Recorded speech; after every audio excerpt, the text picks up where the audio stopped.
சலனம் 164. வளைகாப்பு முடிந்து அக்கடா என்ற அனைவரும் அவரவர் அறையில் அடைந்து கொள்ள ஈஸ்வரும் அஞ்சுவும் தங்களின் அறையில் அமர்ந்திருந்தனர். பெண்ணவள் அவன் வெற்றி மார்பில் சாய்ந்திருந்தாள். அவளின் விரல் அவனின் மார்பின் ரோமங்களை திருகிக் கொண்டு, ஏங்க என்னடி, எனக்கு வெளியே டிராவலிங் போகணும் போல இருக்கு. லூசு, மேகம் கருத்து மோடம் போட்டு இருக்கு, எப்போ வேணும்னாலும் மழை பெய்யும். எனக்கு ஆசையா இருக்கு இப்போ பைக் போகணும்னு. சில ஆசைகள் நிறைவேறாவிட்டால் நல்லதுடி. எனக்கு போகணும். உங்க அப்பம் அவளை அரைஞ்சா காது கோயின்னு கேட்கும். பரவாயில்ல, என்னாச்சுடி உனக்கு?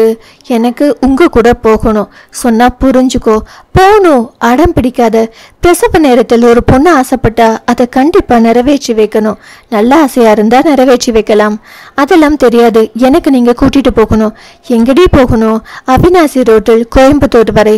கோயம்புத்தூர் என்ன பக்கமாவா இருக்கு? 1 மணி நேரம்டி. எப்படி இந்த வயிற்றை வைத்து கொண்டு உட்காருவ? அதெல்லாம் நான் உட்காருவேன். கூட்டிட்டு போவீங்களா மாட்டீங்களா? எனக்கு உங்க கூட புல்லட்டில் வரணும்னு ஆசையா இருக்கு. கோயம்புத்தூர் வரைக்கெல்லாம் வேணாம், அவினாசி வரைக்கும். இல்ல எனக்கு கோயம்புத்தூர் வரைக்கும் வரணும்.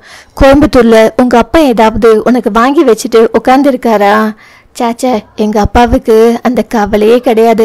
அவரோட மருமகன் அவரின் மகளை நல்லபடியா கண்ணுக்குள்ள வச்சு பார்த்துக்க வரேன்ற நம்பிக்கையில் இந்நேரம் நிம்மதியா படுத்து தூங்கி இருப்பார். நல்லா பேச கத்துக்கிட்ட. பின்ன உங்க பொண்டாட்டினா சும்மாவா என்று காலரை தூக்கி விடுவது போல் பாவனை காமிக்க உத விழும். சரி வாங்க போலாம். ரொம்ப நாளா இந்த அடம் பிடிக்கிற வேலையை விட்டிருந்த, இப்ப திரும்ப ஆரம்பிச்சிட்டியா? ஆமா, போகணும். பயம் விட்டு போச்சுடி உனக்கு? பயமெல்லாம் இல்ல. அப்புறம் என்றான் புருவம் உயர்த்தி. மெல்ல ஏக்கி அந்த புருவத்தை முத்தமிட்டு, இதுக்கு பேர் லவ் என்றால் அவனை மயக்கம் வித்தே அறிந்து. திடீரென்று பிரசவ வழி வந்தா என்னடி பண்றது? கோயம்புத்தூரில் தான் முக்குக்கு முக்கு மருத்துவமனை இருக்கே. என்னடி இப்ப பண்ற? நான் ஆசைப்பட்டுதான் இருந்தாலும், நான் என்ன ஆசைப்பட்டாலும் என் புருஷன் செய்வாருன்னு அவ்வளோ நம்பிக்கை இருக்கு. அட்லீஸ்ட் ஒரு பைக் டிராவல் கூட எனக்காக நீங்க பண்ண மாட்டீங்களா? செய்யாட்டி போங்க. ஆசைப்பட்டது நடக்காட்டி உங்க பிள்ளை காதில் இருந்து தான் சீல் வடியுமாம். என்ன உளற? கேள்விப்பட்டது இல்லையா? என்னன்னு? ஒரு பெண் வயிற்றுல குழந்தை இருக்கும்போது அவங்க என்னெல்லாம் ஆசைப்படுறாங்களோ அதெல்லாம் செய்யணும்னு. அப்படி செய்யாட்டி அந்த ஆசையெல்லாம் குழந்தையோட காதில் சீலா வடியும்னு. உனக்கு எல்லாம் உள்ளூரில் படித்த மூளை வேலை செய்யலன்னு தான் வெளிநாட்டுக்கு போன.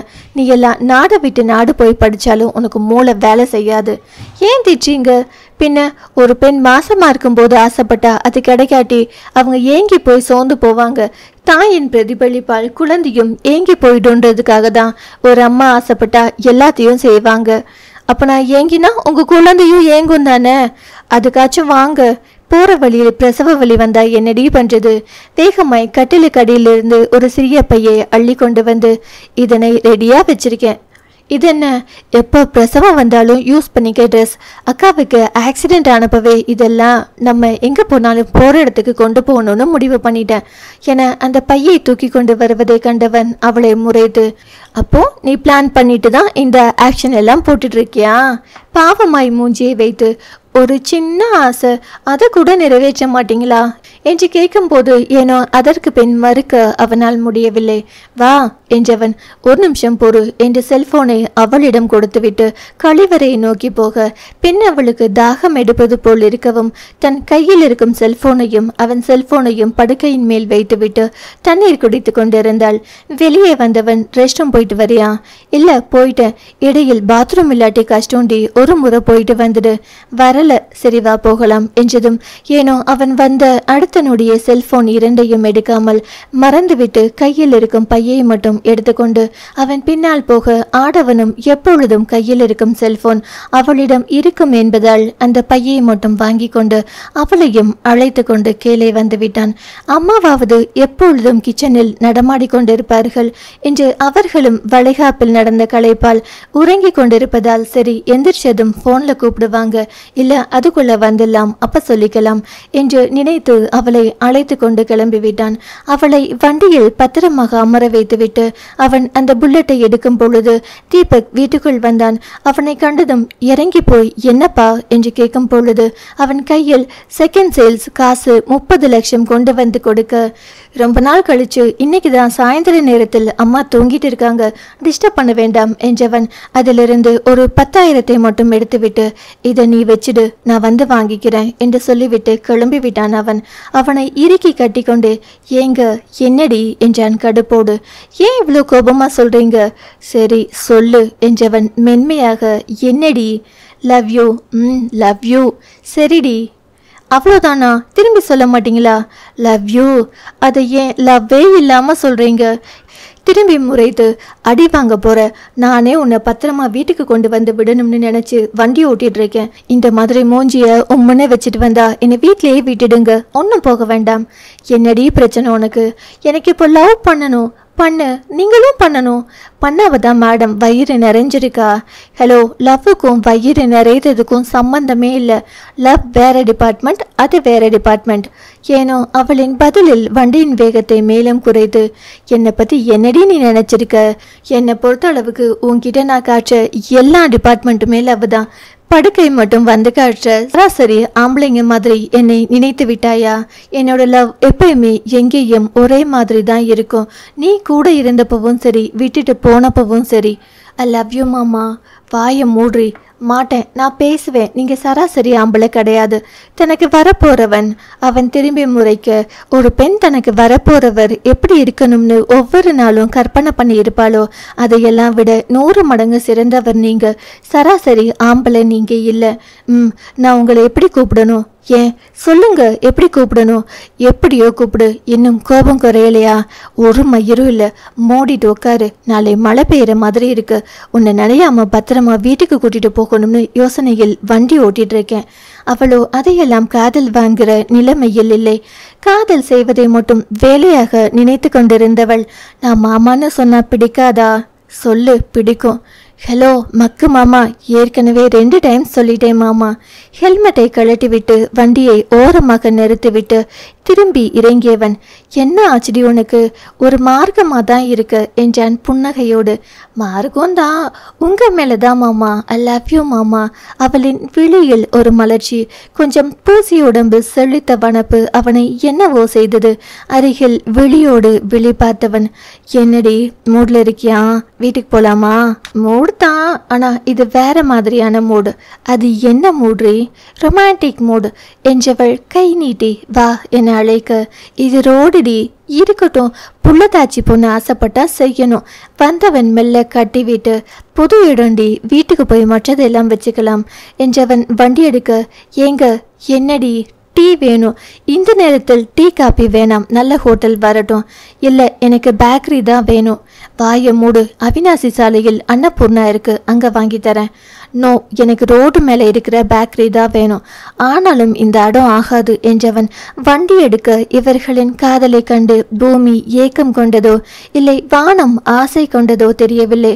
சற்று நேரத்தில் சாரல் மழை தூவ அவனை கட்டிக்கொள்ள ஏக்கம். ஆனால் வயிறு இருவருக்கும் இடையில் ஒரு இடைவெளியை கொடுக்க கைகளை தோளில் போட்டு, எங்க போறோம்? அவனோ அவளை நினைய விடக்கூடாது என்பதால் அருகே இருக்கும் பேக்கரியில் நிறுத்தினான். இதுவரை இப்படி ஒரு கடையில் அவன் கால் வைத்ததே இல்லை. என்ன வேணும்? அவன் அவளை முறைத்து பார்க்க, அவளோ எனக்கு காபி பஜ்ஜி. காபி மட்டும் போதும், பஜ்ஜி வேணாம் என்றவன். கண்ட கடையில் கண்டதையும் சாப்பிடக்கூடாது. இந்த ஆயில் எவ்வளோ நாள் யூஸ் பண்ணுறாங்களோ. ஏங்க, சின்ன கடையாக இருந்தால் இப்படி தான் இருக்கும்னு நீங்கள் நினைக்கிறீங்களே. முதலில் அந்த மென்டாலிட்டியை மாற்றுங்க. நான் இங்கேன்னு இல்லை, எங்கேயும் நான் இப்படி தான் சுத்தமாக இருக்கணும். அந்த மாதிரி இடத்தில் சாப்பிட்டு மட்டும்தான் பழக்கம். அதனால் வீட்டில் மட்டும்தான் எண்ணெய் பலகாரம் சாப்பிடுவேன். போங்க, எனக்கு இதெல்லாம் பழக்கம், கொஞ்சம் பிடிக்கும் என்றவள் காப்பி மட்டும் வாங்கி குடிக்க ஆரம்பித்தாள். அவளோ அதை ரசித்து கொஞ்சம் கொஞ்சமாக அருந்து, அவனோ தூறல் மழையாக மாறிடக்கூடாது என்று நினைத்து கொண்டிருந்தான். மழை ஏனோ விடுவது போல் இருக்கு. வாடி போகலாம். எங்க? வீட்டுக்கு. நோவே, கோயம்புத்தூர் போறோம். அவன் மௌனமாக வண்டி எடுக்க இம்முறை ஒரு பக்கம் கால் போட்டு அமர்ந்தாள். என்ன ஆச்சுடி?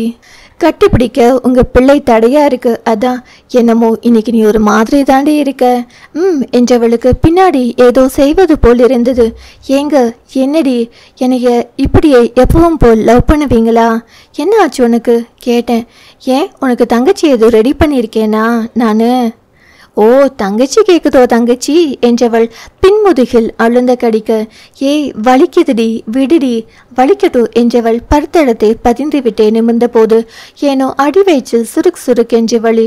கடந்த மாதங்களில் இதை உணர்ந்தவள் பொய்வெளி போல் என்று நினைத்து அவனின் இடையோடு அழுந்த கட்டிக்கொண்டு, எனக்கு இந்த பைக் போறது ரொம்ப நாளாச்சு, ஒண்ணுமே சொல்லியிருக்கலாமே.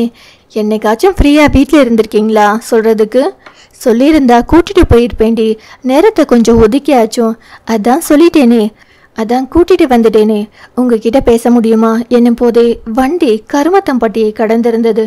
அம்மோ சொல்லுங்க, என் ஃபோன் கொடு. ஃபோன் என்னடி இழுக்கிற என்னும் போதே, ஐயோ வீட்லேயே கட்டிலில் நம்ம படுக்கையில் வச்சுட்டு வந்துட்டேன். லூசாடி நீ கொஞ்சம் உங்க மேல். ஏன் மென்டல், இவ்வளோ நேரம் எவ்வளோ பேர் கால் பண்ணியிருப்பாங்க. இம்பார்ட்டன்ட் காலாக இருந்து எடுக்காட்டி மரியாதையாக இருக்காதுடி. பிஸ்னஸ் கால் நம்ம கொடுக்குற மரியாதை ரொம்ப முக்கியம் என்னும் போதே அவளுக்கு அடிவயிற்றில் சுருக்கென்ற வலி. இது புது மாதிரி வழியாக இருக்க அடிவயிற்றில் கை வைத்திருக்கும் போதே குளிர் எடுப்பது போல் இருக்க பாத்ரூம் போகணும் என்று தோன்ற, என்னங்க கொஞ்சம் வண்டியை நிறுத்துங்க. அவன் திரும்பி அவளை பார்க்கும் போதே அவளையும் அறியாமல் பின் அவளின் கால் வழியே தண்ணீர் வடிந்தது. பயந்து போனவன், என்ன ஆச்சுடி? பின் அவளும், என்ன இது இவ்வளோ சிறுநீர் வருது என்று அவள் பார்க்கும் போதே, என்ன ஆச்சுடி? தெரியல, ஒருவேளை பனிக்குடம் உடைஞ்சு போச்சு போல். ஆடவனுக்கு புரிந்தது. உட்கார முடியுமா வண்டியில்? அவள் ஏறி அமர வலி அவளை படுத்த ஆரம்பிக்க அவனை இறுக்கி பிடித்து, ரொம்ப வலிக்குதுங்க. அவன் படு வேகத்தில் வண்டியை செலுத்தி மருத்துவமனையில் சேர்க்க சொல்ல, அங்கிருந்த ரிசப்ஷன் பெண், சார் பணம் கட்டினாதான் அட்மிட் பண்ண முடியும், உங்க ஹாஸ்பிட்டல் ஓனருக்கு கூப்பிடுங்க மேடம் என்றான் கோபத்தில். சார் அவங்களையெல்லாம் கூப்பிடுங்க என்று கத்தும் போதே அவன் கத்தலில் ஹாஸ்பிட்டல் மேனேஜர் அங்கே வந்த மேனேஜர் அவனை கண்டதும் சார் என்று ஓடி வந்தான். ஈஸ்வர் அவனை பார்த்து, அட்மிட் பண்ணுங்க. மேனேஜர் நொடிக்குள் அஞ்சுவை அட்மிட் பண்ணிவிட்டு ரிசப்ஷன் பெண்ணிடம், என்னம்மா நீ எவ்வளோ பெரிய ஆள் தெரியுமா? அவள் தலை குனிந்தாள். ஈஸ்வர் அவளிடம் வந்து, உங்களுக்கு பின்னாடி இருக்கிற கேலண்டர் எங்க கம்பெனியோட தான், அதில் இருக்கும் நம்பருக்கு கால் பண்ணுங்க. அவள், சாரிங்க சார் தெரியாமல் என்னும் போதே, நீங்க உங்க கடமையை தானே செஞ்சீங்க, ஆனால் எந்த நிலையில் பணம் பற்றி பேசுறீங்க? ஆள் பார்த்து பேசுங்க. Sorry sir. சாரி எல்லாம் வேணாம். ஆள் என்றால் பணக்காரர்கள் பற்றி அல்ல, நோயாளிகளின் உடல்நிலையை பார்த்து என்றவன் அவள் அந்த எண்ணுக்கு அழைத்துவிட்டு ரிசீவரை அவனிடம் கொடுக்க வாங்கிய ஈஸ்வர் தீபக்கிடம் பேசிவிட்டு வைத்தான். நொடிக்குள் அஞ்சுவிற்கு செலுத்த வேண்டிய தொகை மருத்துவமனை அக்கவுண்டிற்கு வந்துவிட்டது. அடுத்த 3/4 மணி நேரத்தில் தீபக் மருத்துவமனைக்குள் இருந்தான். சலனம் 165. வழியில் துடிக்கும் அஞ்சு கண்கலங்கி, எனக்கு என் வீட்டுக்காரரை பார்க்கணும். ஏனோ பெண் அவளின் பிரசவ நேரத்தில் கணவன் கூட இருந்தால் பெண்கள் தங்களின் வலி தாங்கிக் கொள்வர் அல்லது வலி குறையும் என்பதால் ஈஸ்வரை உள்ளே அனுமதித்தனர். கண்கலங்கியபடி அம்மா என்று அதுவரை கதறியவள் அவனை கண்டு பற்களை கடித்து வலி தாங்கிக் கொண்டாள். அவளின் கதறல் கேட்டு உள்ளே வந்தவன் கலங்கிய விழிகளுடன் தன் முன்னால் அழுது தன்னை கஷ்டப்படுத்தி அழுதுவிடக்கூடாது என்று நினைக்கும் தன் தாரகையை கண்டு அருகே வந்து, அம்மோ வலிக்குதுங்க, அவளின் விரல் பிடித்து சரியாகிடும் என்றவன் டாக்டரிடம், எப்போ பேபி பிறக்கும்? இன்னும் தலை திரும்பல சார் என்ற மருத்துவர் செவிலியரிடம் திரும்பி, ப்ளீடிங் வந்தா கூப்பிடுங்க என்று சொல்லிவிட்டு போனார். எதுக்குடி தேவையில்லாத ஆசை? பயமா இருக்குடி ஏதாவது சொல்லிடுவாங்களோன்னு. அதெல்லாம் ஒன்றும் ஆகாது உங்க பேபிக்கு. ஏ லூசு, எனக்கு நீ ரொம்ப முக்கியம்டி. நான் என்ன ஃபாரின் போகணும்னு ஆசைப்பட்டேன். இங்கே இருக்கிற கோயம்புத்தூர் தானே, எத்தனை ஹாஸ்பிட்டல் இருக்குது. நீங்கள் இருக்கும்போது நான் எதுக்கு பயப்படணும்? உங்கள் மேல் இருக்கிற நம்பிக்கையில் தான் வந்தேன். ஏதாச்சும் பேபிக்கு உனக்கும் ஆகியிருந்தா கஷ்டம்டி. அதெல்லாம் ஒன்றும் ஆகாதுங்க என்றால் வழியை பற்களில் கடித்து மறைத்து, என்னங்க என்னம்மா? சத்தியம்மா என்னால் வலி தாங்க முடியல, சிசேரியன் பண்ணி பேபி எடுக்க சொல்லுங்க. அவளின் கையை பிடித்து, என்னை கொஞ்சம் பாரம்மோ, வயிற்றை கிழிச்செடுத்தா உனக்கு கஷ்டம்டி. இன்னைக்கு ஒரு நாள் பொறுத்துக்கோ, எப்போ பிறக்கும்னு தெரியலையே, உயிரை போற மாதிரி இடுப்பில் வலிக்குது என்று சொல்லும் போதே பெண் அவள் கண் கலங்க கலங்க அவன் விழியில் நீர் சுரந்தது. ஏனோ மழையை கூட தாங்கும் பலம் பெற்றவன் தன் கணவன். அவன் கண் கலங்க பிரசவ வலியை விட புருஷனின் வேதனையை உணர்ந்தவள் வலியை பொறுத்து தனக்குத்தானே சொல்லிக்கொண்டாள். அழாதே அழாதே, நீ அழுதா அவரும் அழுவார் என்று. ஆனால் அவளையும் மீறி இடுப்பில் ஒரு வலி, தன்னை விட்டு உயிர் போற மாதிரி. அம்மா வென்று பற்களை கடித்து கத்தும் போது ஆடவனுக்கு அந்த அலறல் கேட்டு இதயத்தில் ஒரு இடியும் மின்னலும் மாறி மாறி வந்து போனது போல் இருந்தது. வலியில் அவள் காலசைக்க பின் அவளின் கால் வழியே இரத்தம் கசிவதை கண்டு சிஸ்டர் என்று கத்தினான். அவனின் கணீர் குரலில் ஓடி வந்த செவிலியர், சார் ப்ளீடிங் ஆகுது, என்னன்னு பாருங்க. அதை கண்டவள், சார் டெலிவரி ஆக போகுது என்று ஓடி போய் மருத்துவரை அழைத்து வந்தாள். வந்து பரிசோதித்த மருத்துவர், தலை திரும்பிடுச்சு, இனி எந்த நேரமும் குழந்தை பிறக்கலாம் என்றார். ஆனால் அவன் செவியில் ஏதும் விழவில்லை. தன் கண்முன்னே செத்து செத்து பிழைக்கும் தன் அவளை கண்டு, பயப்படாதம்மோ, எல்லாம் சரியாயிடும் என்று அவளிடம் பேசிக்கொண்டே இருக்க குழந்தை பிறக்கும் முன் வரும் வழியை கண்டு உள்ளம் எல்லாம் துடித்து போனாள். ஈஸ்வர் மருத்துவரிடம், ப்ளீஸ் சீக்கிரம் குழந்தைய வெளியெடுங்க, அஞ்சு ரொம்ப கஷ்டப்படுறா. சார் முதல் பிரசவம் இப்படி தான் கஷ்டமாக இருக்கும், எப்போ பிறக்கும் இப்படி தான் வலிக்குமா, எல்லாருக்கும் இப்படி தான் இருக்கும், பயப்படாதீங்க சார், இவ்வளோ வழியில் துடிக்கிறாங்க என்றான் அவளின் கை பிடித்து கொண்டு. தலை பிரசவம் சார் வலிக்கும், முன்ன விட இரண்டாவது குழந்தை பிறப்பு கொஞ்சம் எளிதாக இருக்கும், ப்ளீஸ் வலியை குறைக்க ஏதாவது பண்ணுங்க என்றான் அவளின் வலியை கண்டு. கொஞ்சம் பொறுங்க சார், பார்த்து எதையாச்சும் பண்ணுங்க டாக்டர் என்றவன் உள்ளம் பயந்து. அவளை விட அவன் துடித்தான். மருத்துவர், ப்ளீஸ் சார். அவளை விட அவன் பதட்டம் கொண்டான். சார் கொஞ்சம் பொறுங்க, சற்று நேரத்தில் குழந்தை தலை திரும்பியாச்சு, அஞ்சு முக்குங்க. அவளோ அம்மா. அவளின் அலறலில் ஈஸ்வர் அம்மோ எனும் போதே மருத்துவர், ஈஸ்வர் சார், ஒரு குழந்தை பிறப்பிறப்பு வழியா பிறக்கும், அப்போ பிறப்பு கால்வாய் வழியா வரும்போது அவங்க உடலில் ஓரளவிற்கு அழுத்தும்.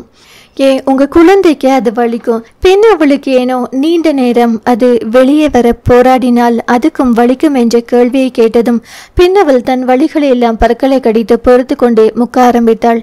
அவள் கலங்குவது கண்ட அஞ்சு, ஏங்க நீங்க கொஞ்சம் வெளியே இருக்கீங்களா என்றால் தன் வலியை பொறுத்து கொண்டு.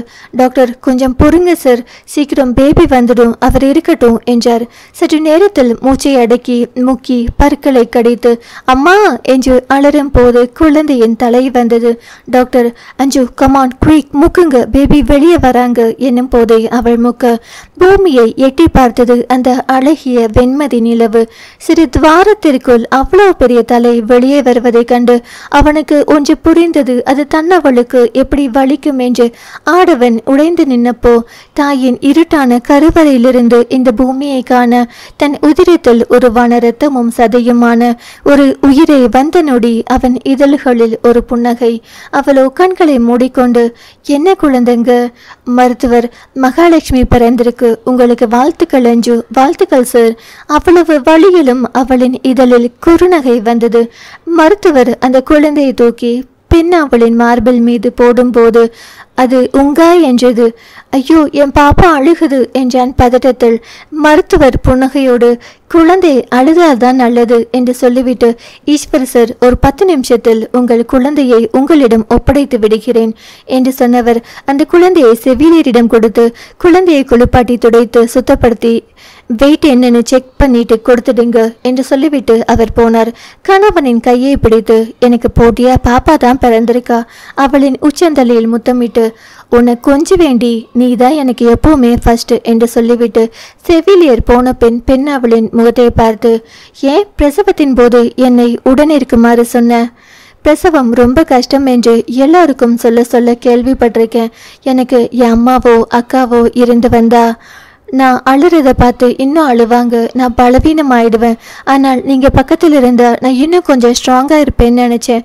அப்புறம் இந்த பிரசவ வழியை உங்கள் முன்னாடி தான் நான் உணரணும் என்று நான் ரொம்ப நாளாகவே நினச்சிருந்தேன். உண்மையை சொல்லட்டுமா அம்மோ? பாப்பா பிறந்தாள் என்ற தருணத்தை விட என் பொண்டாட்டி உயிர் பிழைத்தாள் என்ற சந்தோஷம்தான் என்னை இப்போ இந்த இடத்துல நிற்க வச்சிருக்கு. அவள் விழி விரித்து, நிஜமாவா? எனக்கு நீ செத்து பழைக்கிறத காணும் போது உயிரே போயிடுச்சு. நீ கடைசி நேரத்தில் மூச்சை இழுத்து விடும் போது நீ உயிர் பழைச்ச வரணுங்கிற எண்ணம் மட்டும்தான் என் மனசுல இருந்தது. எனக்கு அந்த தருணம் தான் எனக்கு பெரியது. நீ துடிச்ச துடிப்பு இன்னும் என் கண்ணு முன்னாடி வந்து போகுது. அப்புறம் ரொம்ப தேங்க்ஸ். ஏங்க, ஒரு உண்மையை சொல்லட்டுமா? இப்போ எனக்கு என் அம்மாவை இன்னும் ரொம்ப பிடிச்சிருக்கு. என்ன திடீர்னு உன்னை மாதிரி தானே இவ்வளோ வழியை பொறுத்து கொண்டு துடித்து கஷ்டப்பட்டு உயிரை கொடுத்து என்னை பெற்றிருப்பார்கள். பின் அவளும் தலையாட்டி, நீங்கள் சொல்கிறது நிஜம். எனக்கும் எங்கள் அம்மாவை பார்க்கணும் போல இருக்கு. பாப்பாவை பார்த்துட்டு எல்லாருக்கும் தகவல் சொல்கிறேன் என்னும் போது குழந்தையை கொண்டு வந்து ஈஸ்வர் கையில் கொடுத்தார் செவிலியர். அவ்வளோ பெரிய அலுவலகத்தை கட்டி காக்கும் ஒரு வலிமையான ஆடவனால் அந்த பிஞ்சு குழந்தையை கைகளில் ஏந்தும் போது கைகள் நடுங்கியது. அது விழியை திறக்க முடியாமல் மூடித்து தன் கண்களை மூடி உறங்கியது. ஒரு இறகு போல் மெல்லிய குழந்தையை கைகளில் வைத்து பார்த்து கொண்டே இருந்தான் செவிலியர். அஞ்சு மேடம், பேபிக்கு பால் கொடுங்க என்று சொல்லி அவளை அமர வைத்து குழந்தைக்கு எப்படி பால் கொடுக்கணும் என்று சொல்லிக் கொடுக்க பெண்ணவள் மார்பின் காம்பை சுரண்டி குழந்தையின் குட்டி வாயில் வைக்கும் போதுதான் ஒரு தாய் தன் தாய்மையை உணர்ந்த நொடி அறிந்தாள். கண்களில் இருந்து நீர் சுரந்தது. அது ஒரு தாய்மைக்கு உண்டான ஒரு பொறுப்பு, பெண்மையின் பேரானந்தத்தின் முதற்படி. குழந்தைக்கு வயிற்றுக்கு பால் கொடுத்து முடித்த பின் அவள், எனக்கு ரொம்ப டயர்டா இருக்கு.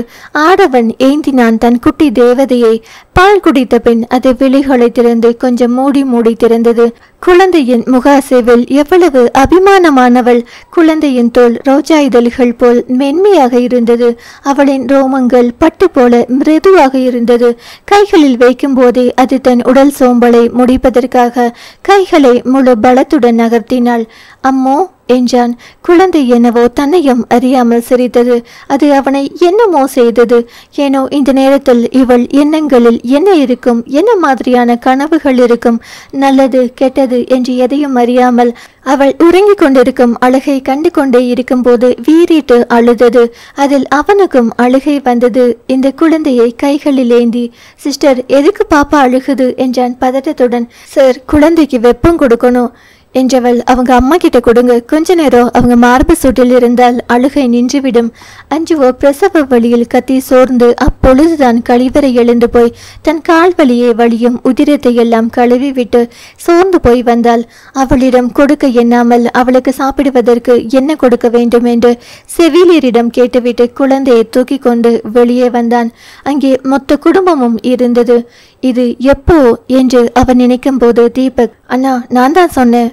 அன்னலட்சுமி எழுந்து வரும் பொழுது ஈஸ்வர் அத்தனை பேர் இருக்கும் பொழுது கூட குழந்தையை முதலில் அம்மாவிடம் கொடுத்துவிட்டு அவர் வாங்கி கொண்டிருக்கும் பொழுது அவரின் உச்சந்தலையில் முத்தமிட்டான். அவன் இத்தனை வருடங்களில் அப்படியொன்று அவன் செய்ததே இல்லை. மகனின் செய்கை கண்டு, என்னடா பிரசவத்தின் போது உள்ளே இருந்தியா? தலையாட்டினான். எவ்வளவு பெரிய சாம்ராஜ்யத்தை கட்டியாண்டாலும் தன் பிள்ளை தனக்கு குழந்தைதான் என்று சொன்னவர் மகனின் நெற்றியில் முத்தமிட்டு, எப்போ தன் மனைவியின் பிரசவ வழியை ஒருவன் உணர்கிறானோ அப்போது தாயை இன்னும் உணர்வான் என்று முன்னோர்கள் சொல்ல கேள்விப்பட்டிருக்கிறேன். வாடி ஏ ராசாதி என்று அவர் மார்பில் கட்டிக்கொள்ள அண்ணாமலை, அருணாச்சலம், அதியமான் என்று குழந்தையை கொண்டாடும் பொழுது விஜயா தன் குடும்பத்தோடு வந்துவிட்டார். அஞ்சு மயக்கத்தில் இருக்கிறாள் என்று சொன்னதால் சிறிது நேரம் அவளை யாரும் தொந்தரவு செய்யவில்லை. புதிதாக பிறந்த குழந்தையை மாற்றி மாற்றி தங்கள் கைகளில் ஏந்தி கொண்டு இருந்தார்கள். அந்த தேவதையும் தன் சொந்தங்கள் உறவாடுவதை உள்ளுக்குள் ரசித்திருக்குமோ என்னவோ எதுவும் அறியாமல் உறங்கிக் கொண்டே இருந்தது. மீண்டும் குழந்தை பாலுக்கு அழும் போதுதான் அவளிடம் எழுப்பி குழந்தையை கொடுத்தார்கள். சலனம் 166. அண்ணாமலை பேரனை முறைத்து கொண்டே நின்றிருந்தார் அவன் செயலுக்கு. அவனோ அவரின் அருகில் போய், என்னை திட்டணும்னு நினைக்கிறீங்க, ஆனா மனசு வர மாட்டேங்குது, சரியா? பேரனை மெச்சிக்கொண்டே, நீ 1க்கு 10 எல்லாம் யோசிச்சு செய்வ, அதனால் இது உன் பிளான் இருக்காது. அஞ்சுவை ஆசைப்பட்டு கேட்டிருந்தாலும் மறுத்து இருக்கணும். ஆனால் பிரசவ நேரத்தில் அந்த பொண்ணை பைக்கில் கூட்டிட்டு வந்திருக்கியே, அதுதான் கோபம். தன்னை புரிந்து வைத்திருந்த தாத்தாவை பார்த்து புன்னகைத்தான். அவ ஆசைப்பட்டு கேட்கும்போது மறுக்க முடியல தாத்தா, ஆனால் இப்போ புரிஞ்சிடுச்சு. அவ விரும்பி கேட்டாலும் அவளின் நல்லதுக்காக சிலவற்றை மறுத்துடணும் என்று. ஒரு ஆசையால் ஒரு கெட்டது நடக்கும் என்றால் சிலவற்றை மறுப்பதில் தவறு ஏதும் கிடையாது கண்ணா. புரியுது தாத்தா. அப்போது அண்ணம் ஈஸ்வரிடம், என்ன கண்ணா புது பழக்கம்? என்னம்மா பிரசவ நேரத்தில் எங்க கிட்ட கூட சொல்லாமல் ஹாஸ்பிட்டலில் சேர்க்கிறது? தனியாவே எல்லா வழியையும் சுமக்கணும் என்றால் அப்புறம் எதுக்கு இவ்வளோ உறவுகள்? மா, பிரசவம் ஆக போகுதுன்னு தெரியுமா எங்களுக்கு? என்னப்பா நீ, நல்லது நடக்க போய் பரவாயில்ல, கார் எடுக்காம வந்துட்டு செக்யூரிட்டி சொல்லும் போது நான் எவ்வளோ பயந்துட்டேன் தெரியுமா? தப்பு தாம்மா. அண்ணாமலை, சரி விடுங்க, நல்லது நடந்திருக்கல என்றவர் பேரனை யாரும் எதுவும் சொல்லாமல் தடுத்துவிட்டார். குட்டி பெண்ணை பார்த்தார். ஏனோ ஆதினி நினைவும் உடன் வர அழுகை வந்தது. ஏன் தாத்தா? ஆதியின் பெண் குழந்தை நினைவு வந்தது. அண்ணம், நம்ம அவ்வளோதான் தொலைச்சிட்டோம். ஈஸ்வர், அம்மா அது இறந்துட்டு. என்னமோ தெரியல கண்ணா, எனக்கு அப்படி சொல்லவே மனசு வரல. அண்ணாமலைக்கு அதிர்ச்சி. இதுதான் இரத்த உறவின் மகிமையோ? ஏனோ அதற்கு மேல் பேசினால் ஈஸ்வர் நம்ம வார்த்தைகளில் இருந்து எதையாவது கண்டுபிடித்து விடுவான் என்பதால் சரி விடுங்க. ஆதி கேட்டால் கஷ்டப்படுவான். ஈஸ்வர், அது எங்கம்மா? அண்ணம், நந்தினி தனியா இருக்கா. நான் தான் குழந்தைகளை கூட்டிட்டு ஹாஸ்பிட்டலுக்கு வர வேணாம்னு சொல்லிட்டேன். அங்க போனதும் வருவான் என்றவர். மாமா சொல்லுமா, பாப்பா பார்க்கும்போது எப்படி இருக்கா? யார மாதிரி இருக்கா சொல்லுங்க. ரோஜா நிறம் இருக்கா? இப்பவே அடையாளம் எல்லாம் தெரியாதுமா. வளர வளரதான் யார மாதிரின்னு தெரிஞ்சுக்க முடியும். மாமா கொஞ்சம் அவ தாடியில் பாருங்க. உற்று பார்த்தார். தன் மனைவி அமுத ராஜேஸ்வரியின் முகத்தில் இருக்கும் மச்சம் அவர் வியந்து பார்க்க அருணாச்சலம் கிட்ட வந்து பார்த்து புன்னகைத்து, அண்ணோ சொல்லுங்க, என் அம்மாவே பிறந்திருக்காங்க. அண்ணாமலை ஒன்றுமே பேசவில்லை. குழந்தையை வைத்து கண் வாங்காமல் பார்த்தார். ஈஸ்வர், என் பாட்டி தான் பிறப்பாங்கன்னு எனக்கு நம்பிக்கை இருந்துச்சுமா. எவ்வளோ லவ் என் மேலே. நான் பார்க்குறதுக்கு தாத்தா மாதிரி இருக்கேன்னு அதிகமாக என்னை கொஞ்சுவாங்க. அதனால் பாப்பாவுக்கு அமோதினின்னு பேர் கூட யோசித்து வச்சுட்டேன். அண்ணம், என்ன கண்ணாணி? ஏம்மா நான் எப்படி என் மாமியார் பேரை சொல்லி கூப்பிடுவேன்? அருணாச்சலம், என் அம்மா பேர் சொல்லி நானும் எப்படி கண்ணா கூப்பிடுவேன்? அண்ணாமலை, அமுத மகிழினி என்று இந்த குட்டியின் பேர் இருக்கட்டும். வீட்டில் நம்ம மகிழினி இல்லை மகின்னு கூப்பிட்டுக்கலாம். நம்ம ஈஸ்வர் பேர் கூட ஆதித்ய விக்னேஸ்வரன். ஆனால் நம்ம ஈஸ்வர் என்று மட்டும் தானே கூப்பிடுறோம். அதே போல் பாப்பா பேரு அமுத மகிழினி. அண்ணம், மகிழினி என்ற பேருக்கு அர்த்தம் என்னங்க மாமா? எனக்கு என்னமோ நீங்க இந்த பேரை ரொம்ப நாளாவே யோசிச்சு வச்ச மாதிரி தெரியுது. ஆமா, நம்ம வீட்டில் ஒன்று அதியமானுக்கோ இல்லை ஈஸ்வருக்கோ பெண் பிள்ளை பிறக்கும் என்று நினைத்திருந்தேன். அமுதாவின் பெயரை வைத்தால் அதியமான் பிள்ளைக்கு அமுதா அல்லது அமுதினி அதியமான் என்றால் நல்லா இருக்காது. அதனால் ஆதினி அதியமான் என்று வைத்துக் கொள்ளலாம் என்று நினைத்திருந்தேன். ஈஸ்வருக்கு பாப்பா பிறந்தால் அமுதா பெயர் வைத்தால் யாருமே அவளை கூப்பிட மாட்டாங்க. இன்னொரு பெயர் வேணும் யோசிச்சு வச்சிருந்தப்போ மகிழினி என்ற சுத்த தமிழ் பெயர் வச்சுக்கலாம்னு நினைச்சேன். அதற்கு காரணம் தேடின. மகிழினி, மகிழ் பிளஸ் இனி என்ற பெயரின் அர்த்தம் மகிழ்ச்சியானவள், இனிமையானவள். இதில் மகிழ் என்பது மகிழ்ச்சி கொள் என்ற பொருள். மகிழினி என்ற பெயருடையவள் பொறுப்பு, தயவு, தன்னலமற்ற தன்மை, விசுவாசம் போன்ற குணங்களை உடையவள். அப்புறம் மகிழினி என்ற பெயருடையவர்கள் இயற்கையாகவே மிகவும் அழகாக இருப்பார்கள். அவர்கள் தங்கள் புன்னகையால் எதையும் வெல்வார்கள். அவர்கள் யாருக்கும் தீங்கு விளைவிக்காத மனப்பான்மை உடையவர்கள். அவர்கள் தன் சொந்த உலகத்தில் வாழ விரும்புவார்கள். அவர்கள் மிகவும் புத்திசாலியானவர்கள் மற்றும் ஒவ்வொரு விஷயத்திலும் கூர்மையான பார்வை கொண்டவர்கள் என்றெல்லாம் இணையத்தில் இருந்தது. அப்பவே முடிவு பண்ணிட்டு இந்த தங்கத்துக்கு இந்த பெயர் தான் வைக்கணும் என்று. அமுத மகிழினி என்று அண்ணம் சொல்லி பார்த்தார். மாமா, நிஜமாவே பேர் ரொம்ப நல்லா இருக்கு. மகி பாப்பா தான் நான் சொல்லுவேன். அந்த நேரம் உள்ளே வந்த விஜயா அண்ணம் கையில் இருக்கும் குழந்தையை பார்த்து ஆசையாக வாங்க. அதுவரை அமைதியாக இருந்தது கத்த ஆரம்பித்தது. அவர்களுக்கு தெரியவில்லை அவளின் அப்பாவின் குரல், அப்பத்தாவின் குரல் எல்லாமே அவளுக்கு பரிச்சயம் என்று.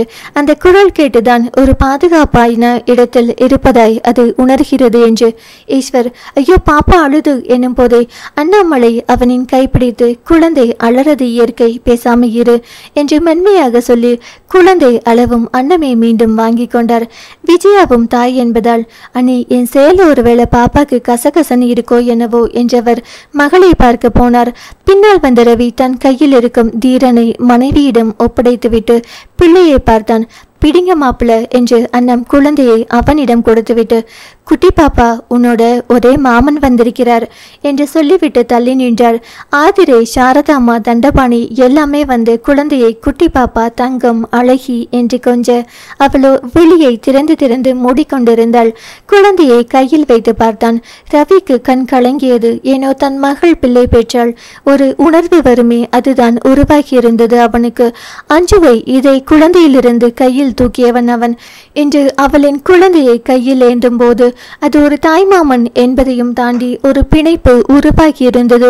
குழந்தையை அப்படியே கையில் வாங்கி மார்போடு தட்டி கொடுக்கும் போது ஏனோ அழுகவே இல்லை அவள்.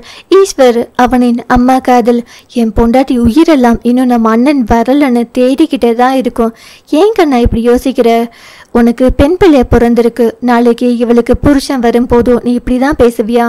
என் பிள்ளையெல்லாம் அடுத்தவங்க வீட்டுக்கு போற மாதிரி கட்டி கொடுக்க மாட்டேமா, வீட்டோட மாப்பிள்ள பார்த்துக்கலாம். மகனை ஒரு மாதிரி பார்த்துவிட்டு, இது நல்லதுக்கு இல்லக்கண்ணா, மனசை கட்டுப்படுத்திக்கோ என்றவர் தன் மகளை பார்த்து, என்னடி மருமகளுக்கு என்ன வாங்கிட்டு வந்த? அவளோ ஈஸ்வரை பார்த்து, அண்ணா உனக்கு பொண்ணு பிறந்திருக்கு, நீ எனக்கு என்ன வாங்கி தருவ? நீ என்ன கேட்டாலும் வாங்கி தரேன், உனக்கு என்ன வேணும்? உங்களுக்கு பெண் குழந்தை தான் பிறக்கணும்னு நான் வேண்டி கேட்டேன். ஏம்மா, பின்ன ஒரு அண்ணனின் அன்பு எப்படி இருக்கும்னு நான் அனுபவிச்சதே இல்லை. என் புருஷன் அவங்க தங்கச்சி கிட்ட இருப்பதெல்லாம் பார்க்கும்போது நான் எவ்வளோ ஃபீல் பண்ணியிருக்கேன் தெரியுமா? என்னோட ஆசையும் சேர்த்து என் மருமக உங்களிடம் அனுபவிக்கணும். ஏனோ அந்த வார்த்தை ஈஸ்வர் மனதை சுட்டது. வேலை வேலை என்று வீட்டுக்கு சீக்கிரம் வந்தது நினைவிலேயே இல்லை. இதில் எங்கே தங்கைக்கென்று நேரம் ஒதுக்குவது? ஆனால் சாப்பிட்டு விட்டாளா, தூங்கி விட்டாளா என்றெல்லாம் கேட்டிருக்கிறான். ரவி மாதிரி பார்த்து கொண்டதில்லை. ஏனோ எதையாவது பேசி மனஸ்தாபம் வந்துவிடுமோ என்று நினைத்த அன்னலட்சுமி கணவனிடம், வீட்டுக்கு போகலாம், அங்க நந்தினி தனியா இருப்பா, நம்ம போய் தான் குழந்தைகளை பார்த்துக்கணும், பாவம் ஒருத்தியா எவ்வளவு கஷ்டப்படுவா. ஆதிரைக்கு புரிந்தது. ஏனோ அம்மா ஒன்றை செய்கிறார் என்றால் இங்கு பிரச்சனை வந்துவிடக் கூடாது என்று நினைக்கிறார் என்று. அதனால் அவளும் மௌனமாகிவிட்டாள். அண்ணாமலை, அப்ப அஞ்சுவுக்கு யாரு துணைக்கி இருப்பா? ரவி, அம்மா இருப்பாங்க தாத்தா, நாங்க தான் பிரசவமே பார்க்கணும், ஆனால் அவ தான் வரமாட்டேன்னு சொல்லிட்டாளே.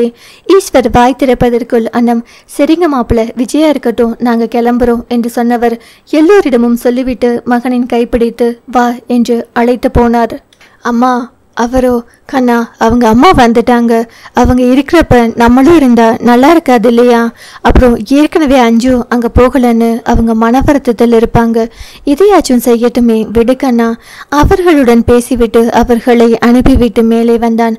அங்கே குழந்தையோ தாய்மாமன் மார்பிள் பத்திரமாய் உறங்கிக் கொண்டிருப்பது கண்டு ஏனோ தன் பிள்ளையை இன்னொருவரின் கையில் கொடுக்க அவன் மனம் ஒத்துக்காமல் திண்டாடுவதை கண்ட அண்ணாமலை பேரனை அழைத்து கொண்டு கீழே சென்று விட்டார். விஜயா உள்ளே போனவர் அங்கே படுத்திருந்த மகளையே ரொம்ப நேரம் பார்த்திருந்தார். கசங்கிய பட்டுப்பூச்சி போல் இருந்தாள். சின்ன விஷயத்தையே தாங்க முடியாத தன் பெண் இன்று மலையளவு வலி தாங்கி பிள்ளை பெற்று படுத்திருக்கும் போது அவளின் வலியை தாயாய் உணர்ந்து கண் கலங்கியது. அவளின் அருகே போய் நெற்றியில் முத்தமிட்டு நிமிர அவரின் கண்ணீர் துளி கண்ணில் பட்டு விழித்தவள், அம்மா, ஐயோ எழுப்பி விட்டுட்டேனா? இல்லம்மா, வலி வந்தது, ஏண்டி அம்மாவை கூப்பிடல? இன்னும் கோபம் குறையலையா? அம்மா, நான் சும்மா வண்டியில் வந்தேம்மா. சும்மாவா? சும்மா அவரோட பைக்கில் வந்தேன். அறிவிருக்காடி, ஏதாச்சும் கெட்டது நடந்திருந்தா? அம்மா, அதான் ஒன்றும் நடக்கலையே. ஏண்டி இப்படி இருக்க? வளர்ந்தும் சின்ன பிள்ளை மாதிரி. மா, எனக்கு தெரியுமா இன்னைக்கு பிள்ளை பிறக்கும்னு. இன்னும் 20 நாள் இருக்கேன்னு வந்தேன். அடிச்சேன்னு வை என்றவர் அவளின் முகம் சோர்வதை கண்டு, இப்போ ஒன்று திட்டக்கூட முடியலடி. அம்மா, என்னடி? சாரி, எதுக்குடி? எல்லாத்துக்கும் என்னும் போதே இருவருக்குமே கண் கலங்கியது. தாய்மை அவளுக்கு தன் தாயை பற்றி உணர செய்தது. அதற்கு பின் விஜயாவை சுதாரித்து கொண்டு, பிள்ளைத்தாச்சி பிள்ளை அழக்கூடாது. அண்ணா எங்கம்மா? வெளியே இருக்கான், புலம்பிட்டே வந்தா. ஏன்? நீ அவனோட மூத்த குழந்தைடி, பயமா இருக்காதா என்ன? அப்பா, அப்பத்தா, அண்ணி, தீரன் குட்டி எல்லாம் எங்க? உன்னை அப்பா, அப்பத்தா, அண்ணி குழந்தை எல்லாரும் வெளியே தான் இருக்காங்க என்று சொல்லும்போது குழந்தை பாலு கழுகவும் ரவி தூக்கி கொண்டு உள்ளே வந்தான். அண்ணா என்னும் போதே அவளை கண்டு அழுது விட்டான் அவன். ஏனோ தன் அண்ணன் கலங்கவும் அவளும் கலங்கினாள். விஜயா வேகமாக அவன் தோளில் கை வைத்து, நீ அழாதடா, நீ அழுதா அவளும் அழுவா, பிள்ளைத்தாச்சி பிள்ளை அழக்கூடாது. பின்னால் வந்த ஆதிரை, இப்பொழுது எதுக்கு அழுதுட்டு இருக்கீங்க? நல்ல விஷயம் நடந்திருக்கு, நம்ம வீட்டுக்கு மருமக வந்திருக்கா என்று சொல்லி அவள் கொஞ்சம் போது ஏனோ அஞ்சு தன் அம்மாவையே பார்த்தாள். விஜயா வாய் திறக்கவும் இல்லை. அதே நேரம் அவர்கள் பேசிய விஷயத்தை மனதார ஏற்றுக்கொள்ளவும் இல்லை. தற்போது தாங்கள் வந்திருப்பது மாப்பிள்ளைக்கு பிடிக்குமோ என்னவோ என்ற எண்ணமே அவரின் மனதில் இருந்தது. தன் அம்மாவின் முகம் போன போக்கை கண்டவளுக்கு அதற்கு மேல் என்ன சொல்வது என்றே தெரியவில்லை. கண்டிப்பாக தன் கணவனை பற்றி ஏதோ நினைத்து எதையோ புரிந்திருப்பார் என்று மட்டும் புரிந்தது அவளுக்கு. அப்போதுதான் நந்தினி விஜயாவுக்கு அழைத்து பேசினாள். அவள் செல்போனை அஞ்சுவிடம் கொடுக்க, அஞ்சுமா, ரொம்ப வலிச்சிருக்குமே? ரொம்ப வலிச்சதுங்க அக்கா. ஆனா பாப்பாவை பார்த்ததும் அந்த வழி மறந்தே போச்சு. எனக்கு உன்னை பார்க்க ஆசை, ஆனா ஏனோ குறைப்பிரசவ குழந்தைகள் என்பதால் வெளியே எடுத்து செல்ல வேண்டாம்னு அத்தை சொல்றாங்க. நானே சொல்லணும்னு தான் நினைச்சேன். ஒரு குழந்தை கொண்டுனா இன்னொரு குழந்தையும் அழுவான். ஏதோ ஒண்ணு முடியாம போனா கஷ்டம் உங்களுக்கு தான். அதனால இங்க வேணாம், நார்மல் டெலிவரி தானக்கா, நானும் 3 நாளில் வீட்டுக்கு வந்துடுவேன் என்று சொல்லிவிட்டாள். சீக்கிரம் இந்த 3 நாள் போகணும் என்று இருக்கு. எனக்கு இந்த தேவதையை தூக்கி கொஞ்சணும்னு ஆசையா இருக்கு. கண்டிப்பா சீக்கிரம் வந்துடுறேங்க்கா. அஞ்சுமா, அக்கா கேட்டா தப்பா நினைச்சுக்க மாட்டியே? நீங்க கேட்டு நான் எதை தப்பா நினைச்சிருக்கேன்? பாப்பாவை நான் பார்த்துக்கட்டுமா? ஏனோ இழந்த பெண் பிள்ளையை நினைத்து ஏங்கும் தன் அக்காவிடம் போய் எப்படி மறுப்பாள்? அக்கா, என்னையே நீங்க தான் வளர்த்தீங்க, பாப்பாவையும் நீங்க தான் வளர்க்கணும். பாப்பாக்கு நான் பால் கொடுக்கலாமா? என்னக்கா கேள்வி இது? இவள் உங்க பாப்பா, நான் வந்ததும் உங்ககிட்ட கொடுத்துட்றேன். கண்ணீர் வந்தது நந்தினிக்கு. ஏனோ அழுதால் தனக்கும் முடியாது, அவளுக்கும் முடியாமல் போய்விடும் என்பதால் சரி சீக்கிரம் வந்துடு, இப்போ ரெஸ்ட் எடு என்று சொல்லி அழைப்பை துண்டித்தாள். சலனம் 167. அண்ணாமலை ஈஸ்வரை வெளியே அழைத்து வந்தார். அது இரவு 11. வந்தவன் கண்ணில் அந்த காட்சி. உணவில்லாமல் கையேந்தும் பிச்சைக்காரர்கள் உணவகம் முன்பு கையேந்தி, ஐயா பசிக்குது, ஹே உங்களுக்கு வேலை இல்லையா, போங்க இங்கிருந்து என்று உணவக ஊழியர் துரத்தும் காட்சி கண்டான். ஏனோ தன் தேவதை பிறந்த அன்று தன் கண் முன்னால் உணவில்லாமல் யாரும் வருந்த கூடாது என்று நினைத்தவன் தீபக்கிற்கு அழைத்தான். சொல்லுங்க சார். சாலையோரத்தில் இருந்த அனைவருக்கும் சாப்பாடும் உறங்குவதற்கு படுக்கை விரிப்புகளும் கொடுத்துட்டு நீ வீட்டுக்கு கிளம்பு. எப்படியும் நீ கிளம்ப இன்னும் 1 மணி நேரம் ஆகும், அதனால நாளைக்கு லீவ் எடுத்துக்கோ. அதெல்லாம் வேணாம் சார், நான் சொல்றத மட்டும் நீ கேளு. நாளைக்கு நீ ஆஃபீஸுக்கு வரக்கூடாது என்று முடித்து விட்டான். மணி 11 கண்ணா, இந்நேரம் எப்படி இத்தனை பேருக்கு சாப்பாடு என்று அண்ணாமலை ஞாபகப்படுத்த தீபக் பார்த்துக்கு வந்தாதா என்று முடித்து விட்டான். சொன்னது போலவே ஒரு கடையில் அனைவருக்கும் சாப்பாடு ஆர்டர் கொடுத்து மனதார சாப்பிட சொல்லிவிட்டு மூடியிருந்த கடையை திறக்க சொல்லி அனைவருக்கும் போர்வை, பாய், தலையணை என அனைத்தும் வாங்கி கொடுத்துவிட்டு வீட்டுக்கு சென்றான் அவன். ஏனோ அரை வயிறும் கால் வயிறும் சாப்பிட்டு கையில் கிடைக்கும் காசை வைத்து பிழைப்பு நடத்தும் அன்றாட காட்சியானவர்களுக்கு வயிறார உணவருந்தி நிம்மதியான உறக்கத்தை அவர்கள் அடைந்ததே அன்று பிறந்த ஈஸ்வரின் குட்டி பெண் அவளின் புண்ணியத்தின் முதல் படியாகும். அவர்கள் எல்லாம் சாப்பிட்டு முடிக்கும் வரை ஈஸ்வர் அவர்களை தான் பார்த்து கொண்டு நின்றிருந்தான் தன் தாத்தாவுடன். சாப்பாடு வாங்கும் அனைவருமே, தம்பி இன்னைக்கு என்ன விசேஷம், உங்களுக்கு பிறந்த நாளா? நீங்க நல்லா இருக்கணும், பிறந்த நாள் தான், ஆனா என் மகளுக்கு என்றான் கர்வமாக. எல்லோருமே, எப்பா புண்ணியவானே, உங்களுக்கு கோடி புண்ணியம், நீங்க நல்லா இருக்கணும். இல்ல இல்ல, வாழ்த்துறதாக இருந்தால் என் பொண்ணையை வாழ்த்துங்கள். யாரும் என் மக பிறந்த இந்த நிமிஷம் பட்னியா இருக்க கூடாதுன்னு நினைச்சேன். அவளுக்காக தான் இது இன்னைக்கோடு நிற்காது. ஏதாச்சும் உங்களுக்கு தங்குறதுக்கு ஏற்பாடு பண்றேன். உங்கள் மகளுக்கு கோடி புண்ணியம், எந்த குறையும் இல்லாம செல்வ சீமாட்டியா வளரணும், எண்ணமெல்லாம் ஈடேறணும் என்று வாழ்த்தினார்கள். ஈஸ்வர் நெஞ்சில் ஆனந்தம், பரவசம் இன்னும் நிறைய செய்திருக்கிறான். அதில் அவன் எதுவும் பெரிதாக அலட்டி கொண்டதே இல்லை. ஆனால் தன் மகளை ஒருவர் வாழ்த்தும் போது அவ்வளவு மகிழ்ச்சி கொண்டான். குழந்தை நன்றாக இருக்கட்டும் என்று மனமாற வாழ்த்தினார்கள் ஒருவருக்கொருவர். பேரனின் செயலை கண்டு வியந்து போன அண்ணாமலைக்கு, ஏன் நாம் இப்படி ஆதினிக்கு என்று ஒன்றும் செய்யவில்லை? ஒருவேளை இப்படி செய்தால் தன் பேத்திக்கும் புண்ணியம் சேர்ந்து ஒருவேளை அவள் உயிர் வாழக்கூடுமோ என்று நினைத்தவர் அவருக்கென்று இருக்கும் பர்சனல் உதவியாளருக்கு யாருக்கும் தெரியாமல் அழைத்து மறுநாள் பல அனாதை இல்லங்களுக்கு முழு நேர சாப்பாட்டிற்கான பொறுப்பை செய்துவிடு என்று சொல்லிவிட்டு வந்தார். அதே வேளையில் ஆதினியையும் பாரதியையும் ஊட்டியில் வந்து தங்குவதற்கான எல்லா ஏற்பாட்டையும் மறைமுகமாகவே செய்து கொண்டிருந்தார், யாருக்கும் தெரியாமல். எல்லாம் முடித்துவிட்டு அண்ணாமலையும் ஈஸ்வரும் மருத்துவமனையில் இருக்கும் அஞ்சுவின் அறைக்குள் வரும் பொழுது அனைவரும் கிளம்பியிருந்தனர். விஜயா மட்டும் மருத்துவமனையில் இருந்தார். அண்ணாமலையும் ஈஸ்வர் உள்ளே வர விஜயா எழுந்து கொண்டார். உள்ளே வந்தவர், அமுது பாப்பா என்றார். அஞ்சு விழி விரித்து, என்ன தாத்தா பேரெல்லாம் செலக்ட் பண்ணியாச்சா? அமுத மகிழினிமா. நல்லா இருக்குதுங்க தாத்தா, ஆனா நீங்க பாட்டியின் பேர் வைக்கணும்னு சொல்லியிருந்தீங்க. அமுதா என்பது பாட்டியின் பேர் தாமா. அவங்க பேரு ராஜின்னு தானே கேள்விப்பட்டிருக்கேன். அமுத ராஜலட்சுமி. அமுதா என்பது அமுதராஜியின் அப்பா வழி பாட்டியின் பெயர். அதனால் யாரும் பேர் சொல்லி கூப்பிட மாட்டார்கள், ராஜி என்றே அழைப்பார்கள். ஓ அப்படியா, அப்ப நானும் பாப்பாவை பேர் சொல்லி கூப்பிட முடியாதா? அதுக்கு தான் மகிழினி என்ற பேரும் சேர்த்து வைத்துள்ளோமே. அமுத மகிழினி என்று ஒரு முறை சொல்லி பார்த்த அவளுக்கு பிடித்திருந்தது. சிரித்தாள். ஈஸ்வர் மனைவியின் தலையை வருடி, ஏதாச்சும் சாப்பிட்றியா? அப்போவே வீட்டிலிருந்து அத்தை சாப்பாடு கொடுத்து விட்டாங்க. தீபக் அண்ணா கொண்டு வந்து கொடுத்து சாப்பிட்டாச்சு. நீங்களும் தாத்தாவும் சாப்பிட்டாச்சா? இல்லை, வீட்டில் போய் தான் சாப்பிடணும். இப்போவே மணியாச்சு. அண்ணாமலை புன்னகையோடு, என்னமோ தெரியலம்மா, என் பேத்தி முகத்தை பார்த்ததும் பசியை அடங்கிடுச்சு. பசியே எடுக்கலை. அவளை பார்த்து சந்தோஷத்தில் தான் இருக்கேன். தாத்தா, நீங்கள் நேரத்துக்கு சாப்பிடணும் இல்லையா என்றவள் கணவனை பார்த்து, நான் பாப்பாவை பார்த்துக்கிறேன், நீங்கள் ஃபஸ்ட்டு போய் சாப்பிடுங்க, நானும் உனக்கு துணைக்கி இருக்கேன். அம்மா இருக்காங்க. அண்ணாவும் அண்ணியும் அப்பா பாட்டி எல்லாம் விட்டுட்டு இன்னும் கொஞ்சம் நேரத்தில் இங்கே வந்துடுவார். அப்புறம் என்ன? ஓ, அண்ணனை பார்த்ததும் நான் வேணாம் உனக்கு என்றான் கொஞ்சம் நக்கலாக. ஆனால் உள்ளுக்குள் ஒரு கோபம் கொண்டு, இந்த நேரத்தில் என்னை பார்த்துக்கிறது என் அம்மா அண்ணன் கடமை. அதனால இங்கே இருக்காங்க. நீங்கள் நாளைக்கு கம்பெனிக்கு போகணும். நேற்றிலிருந்து வளகாப்புக்கெல்லாம் ப்ரிப்பேர் பண்ணி இன்னைக்கு வளகாப்புக்கு வந்தவங்களெல்லாம் வரவேற்று அவர்களை சாப்பிட வைத்து இன்று இப்போ வரை நிற்காமல் ஓடிக்கிட்டே இருக்கீங்க. இப்போ ஹாஸ்பிட்டலில் அலைஞ்சு ரொம்ப டயர்டாக இருக்கீங்க. உங்கள் நல்லதை நினச்சிதான் நான் உங்களை வீட்டுக்கு போய் படுக்க சொன்னேன் என்றால் அவனுக்கு புரியும் கொஞ்சம் அழுத்தியே சொன்னாள். தனியே எப்படிடி? எங்களுக்கு தனி ரூம் தான், லாக் பண்ணிக்க போறோம். இதுல பயப்படுறதுக்கு என்ன இருக்கு? நீங்க வீட்டுக்கு போய் ரெஸ்ட் எடுங்க. உங்களுக்கு இடம் மாற்றி படுத்தால் தூக்க வராது. சரி, பாத்துக்கோ, எதா இருந்தாலும் கூப்பிடு, சரியா? விஜயா, ஏன் மாப்பிள்ள பயப்படுறீங்க? அதான் ரவி இருக்கானே, அவன் பார்த்துப்பான். அவனுக்கு அவன் தங்கச்சி பெற்ற மகள் மாதிரி. நீங்க நிம்மதியா போய் தூங்குங்க.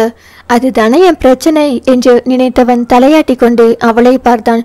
எப்பொழுதுமே தன்னை தனியாக விடுவதில் ஈஸ்வருக்கு விருப்பம் இருக்காது என்பதால் அவனை கெஞ்சுதலாக பார்த்து, 2 days அப்புறம் உங்க கூட தானே இருக்க போறேன், போங்க.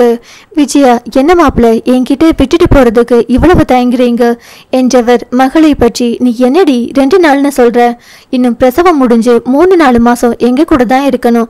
நான் அதுக்கெல்லாம் உங்ககிட்ட அனுப்புறேன்னு சொல்லவே இல்லையே. என் பிள்ளையும் என் பொண்டாட்டியும் என் வீட்டில் தான் இருப்பாங்க.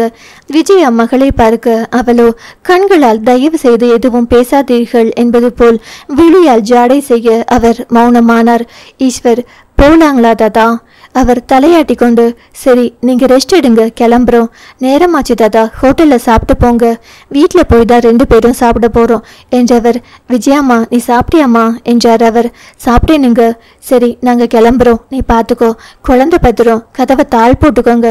ஏதாவது ஒண்ணுனா எப்போ வேணும்னாலும் எனக்கு கூப்பிடுங்க என்று சொல்லிவிட்டு குழந்தையின் முகத்தில் வலிக்காமல் ஒரு முத்தத்தை பதித்து விட்டு கிளம்பினார் பேரனுடன். அவர்கள் போனதும் விஜயா, என்னடி நீ எல்லாத்துக்கும் தலையாட்டினா? எங்க கடமை ஒன்று இருக்குது இல்லையா? அம்மா, நான் ஏற்கனவே சொன்னதுதான். அவரு இப்போதான் கொஞ்சம் இறங்கி வரார்.